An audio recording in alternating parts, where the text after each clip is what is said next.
Намаздың ұлылығы.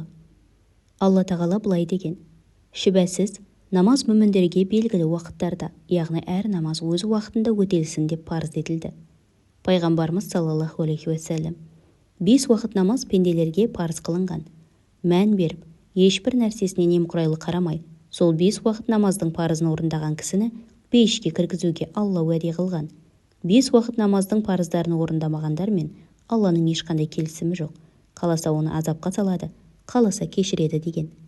Пайғамбарымыз саллаллаху алейхи уассалам: пенде үлкен күнә жасамаса, оқыған намазы өткен-кеткен барлық күнәләрін жуады деп айтқан. Муслимнің, Ахмадтың және басқа хадис жинақтары Абу Умамадан радиаллаху анху риуаят еткені бойынша, бір кісі пайғамбарымызға саллаллаху алейхи уассалам келіп: «Уа Расулалла, маған Алла бұйырған жазаны бер» дейді. Ол бұл сөзін 2 мәрте қайталады. Пайғамбарымыз саллаллаху алейхи уассалам оның сөзіне құлақ салған жоқ. Біраздан кейін намаздың уақыты кіріп, намаз оқылды. Намаздан кейін пайғамбарымыз саллаллаху алейхи уассалам: «Әлгі кісі қайда?» деп сұрады. Ол: «Мына менмін» дегенде, Алла елшісі саллаллаху алейхи уассалам жақсылап дәрет алып: «Бізбен бірге намаз оқыдың ба?» деп сұрады. Әлгі «Иә» деп жауап берді. Сонда пайғамбарымыз саллаллаху алейхи уассалам: «Онда сен қазір жаңадан туылғандай бейкүнәсің, бұдан кейін бұл істі жасама» деді. Сонда Алла тағала өз елшісіне саллаллаху алейхи уассалам: «Күндіздің 2 уақытында, 5-ін екінті, сондай-ақ түннің күндізге таяу уақыттарында, таңсәрі, ақшам, құптан намаз оқы. Шынында жақсылықтар жамандықтарды, яғни кішігірім күнәларды жояды». Бұл ойланып, ғибрат алатындар үшін айтылған бір шама насихат деген мағынадағы аятын түсірді. Алла елшісі саллаллаху алейхи уассалам: «Бізді мүнафиқтардан 2 нәрсе айырып тұрады. Олар таң және құптан намазына мешітке бару. Олар мұны орындай алмайды» деген. Пайғамбарымыз саллаллаху алейхи уассалам намазды немқұрайлы қалдырып қойып, Алланың алдына барғандардың басқа жақсы істеріне Алла көңіл бөлмейді деп айтқан. Тағы бір хадисте: намаз діннің тірегі, намаз оқымаған кісі дінін қиратады деп айтылады. Пайғамбарымыздан саллаллаху алейхи уассалам ең ұлы ғибадат не деп сұрады. Ол: кемшіліксіз дәретпен 5 уақыт намазын оқып жүрген кісіге қиямет күні намаз нұр және жол көрсетуші болады. 5 уақыт намазды немқұрайлы қалдырған кісі махшарда перғауын және хаманмен бірге болады деп жауап берді. Пайғамбарымыз саллаллаху алейхи уассалам намаз пейіштің кілті деп айтқан. Тағы бір хадисте былай деп айтылады: Алла тағала пенделеріне таухид калимасынан тысқары намаздай сүйікті ғибадат парыз қылған емес. Егер одан да сүйікті ғибадат болғанда, періштелер соны орындаушы еді. Олардың кейбірі рукухта, кейбірі сәждеде, кейбірі қиямда және кейбірі отырыста. Пайғамбарымыз саллаллаху алейхи уассалам: бір намазды әдейілеп қалдырған пенде кәпір болады. Яғни намазды әдейі тастаған кісі иманнан шығуға жақындайды. Тағы бір хадисте: бір намазын әдейі тастаған адам Мұхаммедтің қарамағынан шығады деген. Әбу Хурайра радиаллаху анху: кімде-кім жақсылап дәрет алып, намаз оқу ниетімен үйінен шығып, сол ниетте жүрсе, намазда тұрғандай сауап жазыла береді. Басқан әрбір 2 қадамының бірі үшін амал дәптеріне 1 сауап жазылады, екіншісі үшін 1 күнәсі өшіріледі. Демек, біреуің азанды естігенде уақыт өткізбесін. Үйі мешітке ең алыс болғандар ең көп сауап табады дейді. Сахабалар не үшін деп сұрағанда, Әбу Хурайра радиаллаху анху көп қадам басқан үшін деп жауап береді. Пайғамбарымыз саллаллаху алейхи уассалам: құпия сәждедей, құпия оқылған намаздай, пендені Аллаға жақындатқан ешбір ғибадат жоқ дейді. Тағы бір хадисте: Алла үшін сәжде жасаған әрбір мүміннің мәртебесін Алла 1 дәреже биіктетеді және 1 күнәсін кешіреді деп айтылған. Сахабалардың бірі пайғамбарымызға саллаллаху алейхи уассалам: мені сенің шапағатыңа жеткендерден және пейіште сенімен бірге болғандардан қылу үшін Аллаға дұға қыл деп сұранды.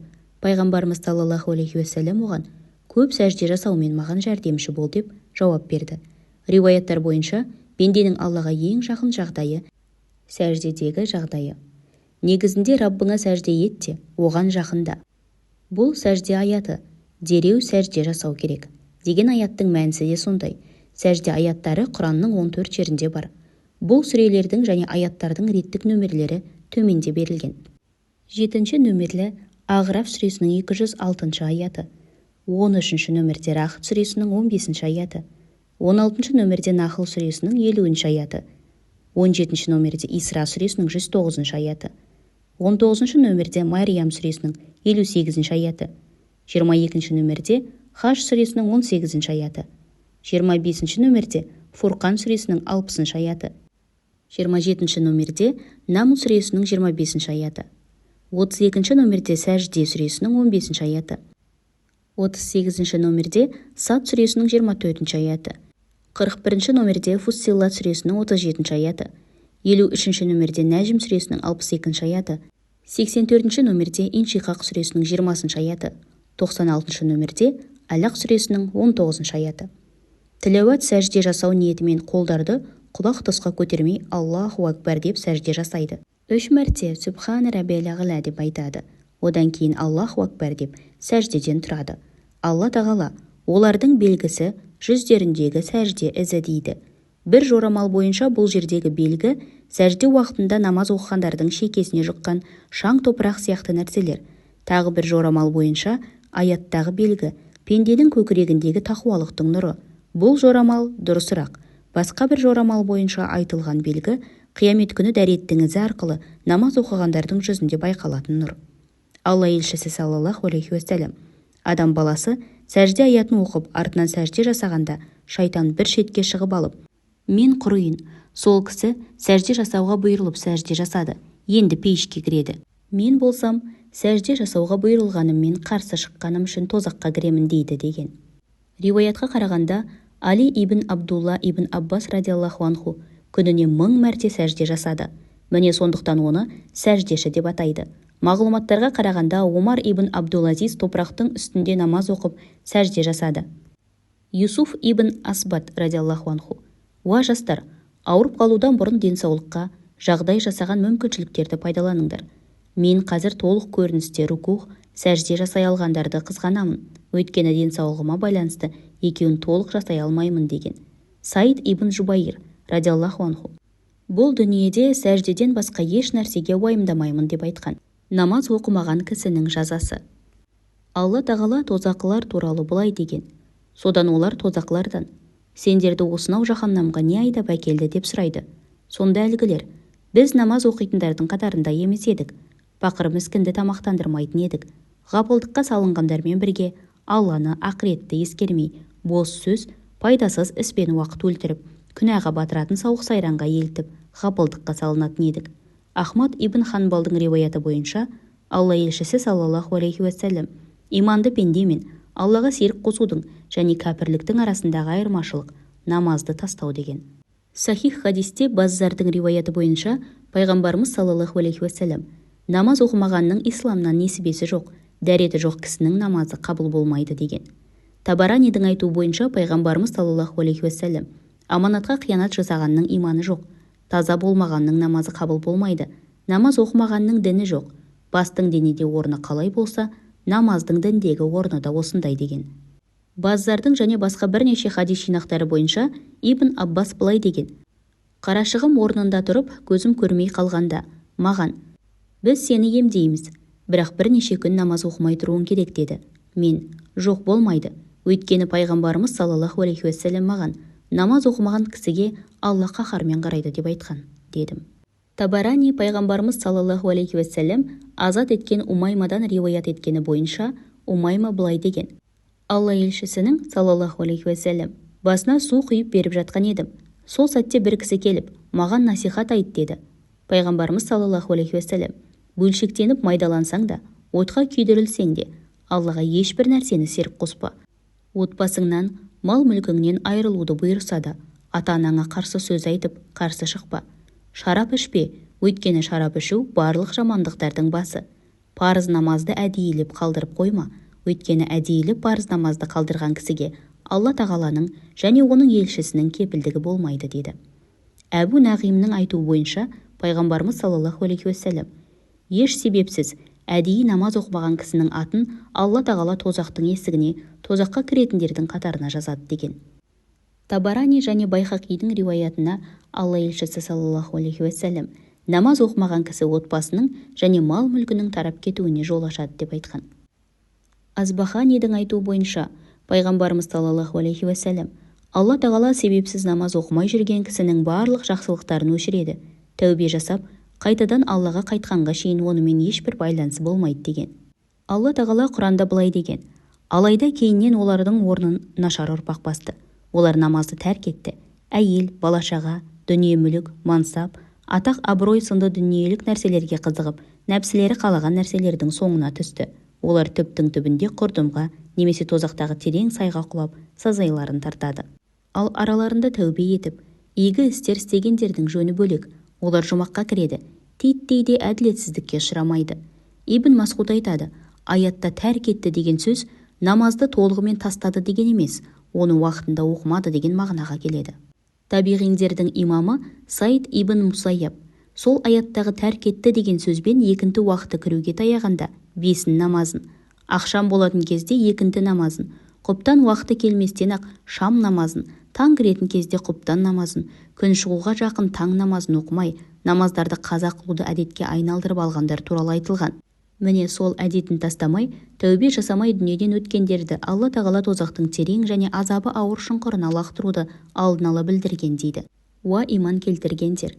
Мал-мүліктерің мен бала-шағаларың, жүректерің мен ой-саналарыңды түгелдей жаулап, сендерге Алланы еске алуды ұмыттырмасын, яғни Аллаға лайықты түрде құлшылық етулеріңе кедергі келтірмесін. Біліп қойыңдар, кімде-кім солай істейтін болса, нағыз зиян шегетіндер солар. Кейбір тәпсір ғалымдарының көзқарасы бойынша аяттағы Алланы еске ал деген сөз 5 уақыт намазды білдіреді. Демек сауда-саттық, өнер-еңбек, не бала-шағамен әлек болып намазын оқымағандар зиянға ұшырайды. Сол себепті пайғамбарымыз саллаллаху алейхи уассалам: қиямет күні пенде бірінші болып намазынан сұралады. Егер бұл сұрағы жақсы өтсе, игілікке жетеді. Егер онда кемшіліктері болса, зиян тартады деп айтқан.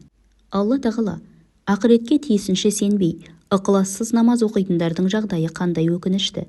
Олар намаздарында ғапыл дейді. Пайғамбарымыз саллаллаху алейхи уассалам аяттағы олар намаздарына ғапыл деген сөз намазды уақытында оқымағандар туралы айтылған деген. Ахмад ибн Ханбал, Табарани және Ибн Хиббаның айтуы бойынша пайғамбарымыз саллаллаху алейхи уассалам намаз туралы баяндап жатып, кім намазын қалдырмай оқып жүрген болса, қиямет күні оған нұр, жол көрсетуші және құтқарушы болады. Ал намазға немқұрайлы қарағандарға нұр да, жол көрсетуші де, құтқарушы да болмайды. Ондай кісінің қиямет күндегі достары Қарун, Перғауын, Хаман және Убай ибн Халаф деп айтқан. Ғалымдардың бірі: намазға немқұрайлы қарағандардың қиямет күні бұларға дос болудың себебі төмендегіше. Егер пенде көп мал-мүлкімен әлек болып намазды тастаса, Қарунға ұқсайды және сол себептен махшарға оған жолдас болады. Егер билігіне бола намазды тастап қойса, Перғауынға ұқсап, махшарда оған жолдас болады. Егер басшыға орынбасар болғандықтан намазға немқұрайлы қараса, Хаманға ұқсайды және махшарда онымен бірге болады. Егер саудамен әлек болып намазды тастап қойса, Мекке кәпірлерінің саудагері Убай ибн Халафқа ұқсайды және махшарда онымен бірге болады деген. Бухариде келгені бойынша Самура ибн Жундуб радиаллаху анху былай деген: пайғамбарымыз саллаллаху алейхи уассалам: кім түс көрді деп сұрап, айтылған түстерді Алла бұйырғандай жорып беретін. Бір күні таңертең былай деп айтып берді: түнде 2 кісі келіп мені төсектен тұрғызып, жүр кеттік деді. Олармен бірге жүрдім. Жолда 2 кісіні жолықтырдым. Біреуі жерде шалқасынан жатыр, екіншісі әлгіні таспен басқа ұрып, басын жарып жатыр. Домалап кеткен тасты алып келгенге шейін әлгінің басының жарылған жері қайтадан бастапқы қалпына келіп жатты. Ол болса қайтадан әлгі ісін қайталай берді. Мені ерткен кісілерден: уа Құдай, бұл не деп сұрасам, жүр кеттік деп басқа жауап берген жоқ. Одан ары бара жатып тағы 2 кісіні жолықтырдық. Олардың бірі жерде жатыр, екіншісінің қолында темір шеңгел бар екен. Ол әлгінің бір жағына темір шеңгелді сұғып, жағының жарымын, мұрнының бір танауын және 2 қасының арасынан маңдайын жарып жатты. Содан соң екінші жағынан тартып, жарып, паршалады. Бірақ сол заматтақ жарылған жақтар қайтадан бітіп, бұрынғы жағдайына келіп тұрды. Жанымдағылардан: уа Құдай, бұл не деп сұрадым. Олар: жүр кеттік деп одан ары жүрдік. Алдымыздан тандырға ұқсаған, ішінен от лаулаған шұңқыр шықты. Ішінен айғай шу естіледі. Аузына қарасақ, тырдай жалаңаш әйел еркектер жүр. Шұңқырдың түбіне көтерілген жалын олардың денесін орап алыпты. От алаулаған сайын олардың ащы айғайлары шығып жатты. Жанымдағылардан: бұлар кімдер деп сұрадым. Қайтадан жүр кеттік деді. Жолымызды одан ары жалғап бір дарияның жиегіне бардық. Пайғамбарымыз саллаллаху алейхи уассалам қан секілді қып-қызыл деп суреттеді деп ойлаймын. Ол жерде 2 кісіні жолықтырдық.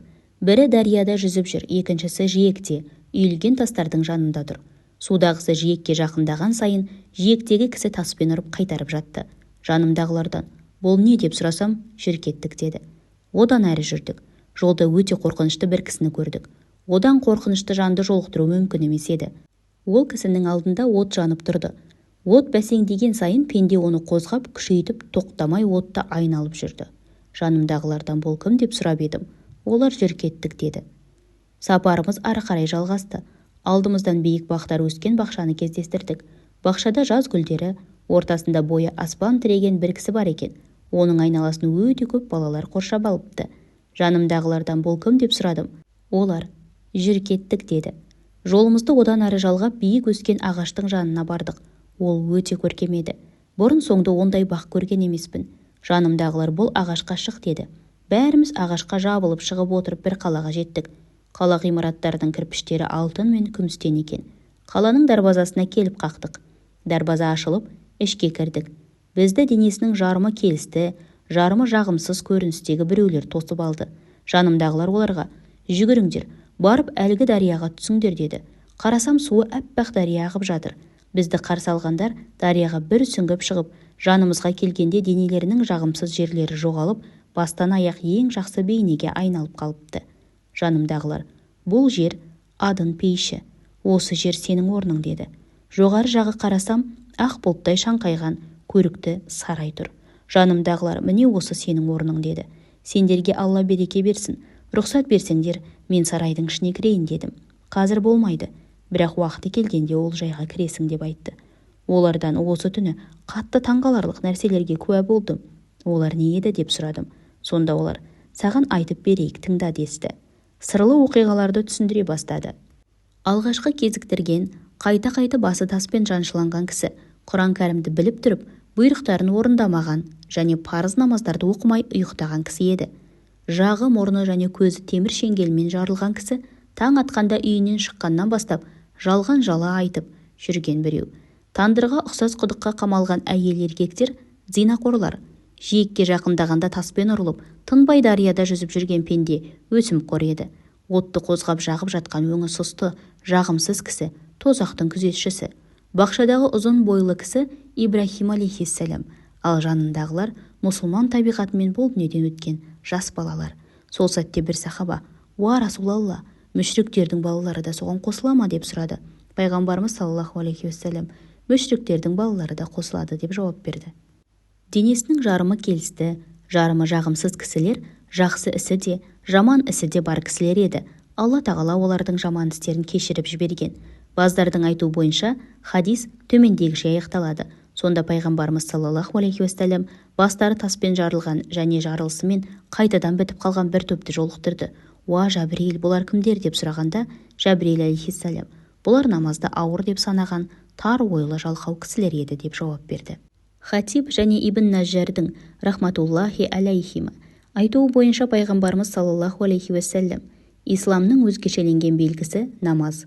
Барынша ден қойып, намаз оқығандар, уақыттарына, сүннеттеріне және өлшемдеріне мән бергендер шынайы мүміндер" деген. Тирмизи, Нәсаи және Ибн Мажаның риуаятында пайғамбарымыз саллаллаху алейхи уассалам былай деген: "Қиямет күні пенденің сұраққа алынатын алғашқы ісі намаз. Егер намазға тиесілі есебі кемшіліксіз болса, құтылады. Егер намазға тиесілі есебі шала және кем шықса, зиянға ұшырайды. Парыз намаздары шала шыққанда Алла тағала: қараңдаршы, пендемнің нәпіл ғибадаттары бар ма? Бар болса, бұлардың орнын сонымен толтырыңдар" дейді. Намаз мәселесі солай шешілгеннен кейін басқа істері де сол ережемен сұралады деген. Байхақидің риуаятында намаз таразы, тура өлшеген адам сауабын алады деген. Дайлами риуаят еткен: намаз шайтанның жүзін қарайтады, садақа белін сындырады. Алла үшін сүю, Алла үшін ілімге берілу шайтанның оқтарын жазып жібереді. Міне, соларды орындасаңдар, шайтан сендерден шығыс пен батыстай алыстайды. Бухари, Муслим, Имам Ахмад және Насаи риуаят етеді. Пайғамбарымыз саллаллаху алейхи уассалам: "Істердің ең жақсысы уақытында оқылған намаз, содан соң ата-анаға жақсылық жасау, одан кейін Алла жолында күресу" деді. Шамсадин Мухаммад ибн Ахмад ибн Усман әз-Захабидің риуаяты бойынша Алла елшісі саллаллаху алейхи уассалам: "Пенде намазды уақыты кірісімен оқыса, ол намаз нұр шашқан бойы көкке көтеріліп аршқа жетеді және қиямет күнге шейін оны оқыған кісінің күнәларының кешірілуін сұрап, маған қанша мән берсең, Алла да саған солай назар салсын дейді. Егер пенде намазын қаза қылып оқыса, бұл намаз қараңғылыққа оранған жағдайда көкке көтеріліп, барар жеріне жеткенде ескі шүберек сияқты иесінің жүзіне лақтырылады деген. Әбу Дауд риуаят еткен бір хадис бойынша пайғамбарымыз саллаллаху алейхи уассалам Алла үш кісінің ғибадатын қабыл етпейді деп, уақытын өткізіп оқылған намазды да солардың арасына қосады. Тағы бір риуаят етілген хадисте, кім 5 уақыт намазды толығымен кемшіліксіз оқыса, Алла оған 5 түрлі нығмет береді. Олар: Алла оны тұрмыс қиыншылығынан құтқарады, қабір азабынан құтқарады, амал дәптері оң жағынан беріледі, сырат көпірінен найзағайдай тез өткізеді, сұрақсыз пейішке кіргізеді. Кім намазға немқұрайлы қараса және оқымаса, оған 15 жаза бар. Бұлардың 5-еуі бұл дүниеде, 3-еуі өлім сәтінде, 3-еуі қабірде, 3-еуі қайта тіріліп қабірден тұратын кезде. Бұл дүниедегі жазалары: өмірі берекесіз болады, жүзінің нұры жоғалады, Алла оның жасаған істерінің сауабын бермейді, қылған дұғасы қабыл болмайды, тақуалы кісілердің дұғасындай дұға оған нәсіп болмайды. Өлім сәтіндегі жазалары: қор болып өледі, аш болып өледі, шөлдеген жағдайда өледі, оған бүкіл теңіздердегідей су ішірілсе де шөлі басылмайды. Қабірдегі қиыншылықтары: қабір оған тарлық қылады, қабірде қабырғалары қысылады, қабірде от жағылып, оттың шоқтары тасқа айналады, қабірінен шужа деген ысқырығы күшті жылан шығады. Ол жыланның көздері жалыннан, тырнақтары темірден, әрбір тырнағының ұзындығы 1 күндік қашықтықтай ұзын. Ол жылан өлікке: мен күш қуатты шужамын, жаратқан ием оқымаған таң намазыңның жазасына сай күн шыққанға дейін сені шағуымды бұйырды, оқымаған 5 намазыңның жазасына сай екінті уақытына дейін, оқымаған екінті намазың үшін ақшамға дейін, оқымаған ақшам намазың үшін құптанға дейін, оқымаған құптан намазың үшін таң атқанша шағуымды тапсырды. Жылан әр мәрте шаққанда оны жерге 70 кез кіргізіп жібереді. Бұл азап қияметке шейін жалғасады. Қабірден тұратын кездегі азаптар: сұрағы қатты болады, Алланың қаһарына ұшырайды, тозаққа түседі. Риуаятқа қарағанда, қиямет күні бірінші болып намаз оқымағандардың жүздері қараяды. Тозақта жыландарға толған ләм-ләм әтті дала бар. Әрбір жылан түйенің мойнындай жуан және 1 айлық қашықтықтай ұзын. Ол жыландар намаз оқымағандарды шаққанда, уы олардың денесінде 70 жыл қайнап, ақыры еттерін шірітіп түседі. Риуаяттарға қарағанда, көне заманда біреу қарындасын жерге бергенде, мазардың ішіне қапшығын түсіріп алады. Мазардан қайтарда, қапшығы қабірде қалғанын байқап, ел кеткеннен кейін мазарды қазады. Бірақ мазардың ішінде от жанып жатқанын көріп, топырақпен қайта жауып қояды. Үйіне келіп анасынан: анашым, маған қарындасымның жасаған істері туралы айтып берші деп сұрайды. Әйел: ұлым, неге сұрап жатырсың дегенде, ана кісі: оның мазарында от жанып жатқанын көріп, содан сұраған едім дейді. Мұны естіген анасы жылай: ұлым, қарындасың намазға немқұрайлы қарады және уақытында оқымаушы еді деп жауап береді. Намазды өз уақытында оқымағанның жағдайы сондай болса, мүлдем намаз оқымаған кісінің қандай болатынын өзің ойлап көр. Алла бізге намазға ден қойып, уақытында және кемшіліксіз оқуды нәсіп қылсын. Ол жомарт, мейірімді, кешірімді, қайырымды.